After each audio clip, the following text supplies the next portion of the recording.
So, as a person who works in the leadership, management, and strategic uh, space, there are things that jump out, because I'm in the space.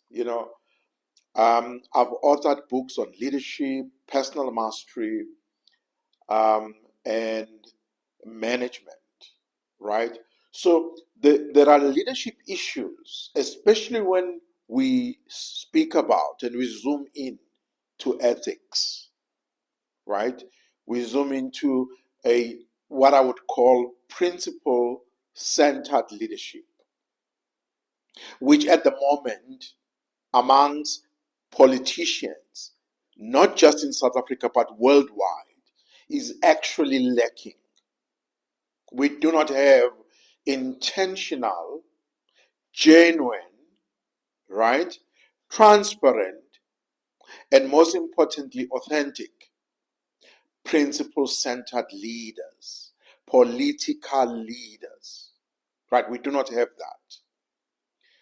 So in the recent allegations made by Lieutenant General Gen Mkhwanazi, right, who is the current provincial commissioner of police in the KwaZulu-Natal province of South Africa, right? He made damning allegations or, accusations. And in his interview, in his media interview, he also goes on to say that he has proof of what he's talking about.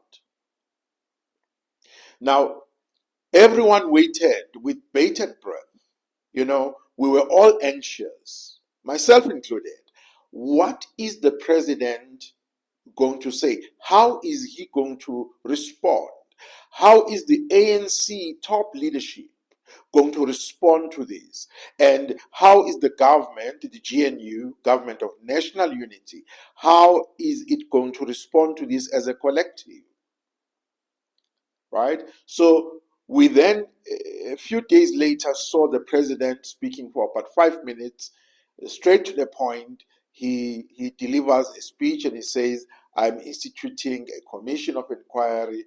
It's going to be, chaired by, 3 judges. I'm giving them so much time. I'm removing the Minister of Police, Mr. Senzo Mkhunu, and I'm putting him on a special leave, and so on and so forth. But let me tell you what we did not hear. Let me approach it from a principle-centered leadership perspective. What we didn't hear, number one, is the president, His Excellency Mr. Cyril Ramaphosa. What we did not hear is the president coming out and saying, as the custodian of intelligence in South Africa, as the first client, right, of the intelligentsia, which sits in his office, by the way. The Department of Intelligence in South Africa sits in the office of the president and does not have a minister of intelligence, but rather has a deputy minister of intelligence. So there is no minister of intelligence. But be that as it may, all I'm saying is there is nothing really, if you think about it, there is nothing. Let's maybe add something to that. There should be nothing that General Gen Mkhwanazi said that the president, Mr. Cyril Ramaphosa, doesn't know. If we are to go with General Mkhwanazi's allegations, if we are going to go with them, and should we find that they are true, it would mean that the president, our president, did not know the finer details that he should know about the country's safety and the risk areas. So we didn't hear that. I was expecting that the president will actually come out and say, actually, This is not true because of reason ABCD. My latest report from last week, Monday, intelligence report says this. That's what I was expecting.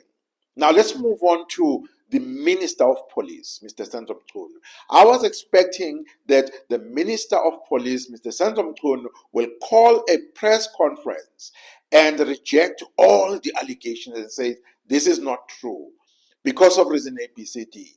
That is not true because of reason EFG. That is not true because of reason XYZ.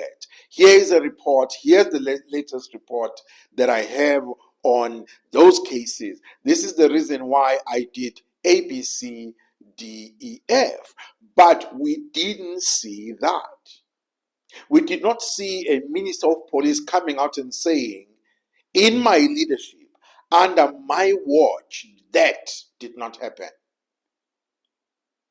All right. So I don't even want to go into the deputy minister, the deputy commissioner of police, the deputy national commissioner of police. I don't even want to go there. But if you look at it, the whole saga, the whole drama, if you look at it from a point of view of a principle-centered leadership, none of the current leaders came out and said, we categorically reject what is being said. In fact, this is what is official. This is what we know as Minister of Police, as the executive authority of policing in South Africa. This is the official position of government when it comes to those dockets, when it comes to those cases, when it comes to the disbandment of the special unit in KZN, when it comes to X, Y, Z. This is the official position. So therefore, a week later, almost a week later, or more or less a week later, as South Africans, we still don't know the official position of the presidency, of the Ministry of Police, right? And also the executive management of police, which is at a commissioner and deputy commissioner level. We still don't know. What we do know is something that is neither here nor there, which is the appointment of a commission of inquiry that has 3 to 6 months to do its job and make recommendations, money wasted, tax wasted, and a wool, I want to allege, and wool pulled over our faces. So a principle-centered leader comes out and reiterates the standpoint. What is the current status quo? Right? What is the current status quo? But the manner in which the leaders of the country, right from the highest office of this country, the manner in which they've responded means that, or rather tells me that, the smoke is from a fire. So let me know your thoughts. Please comment on this video and let me know your thoughts. Thank you.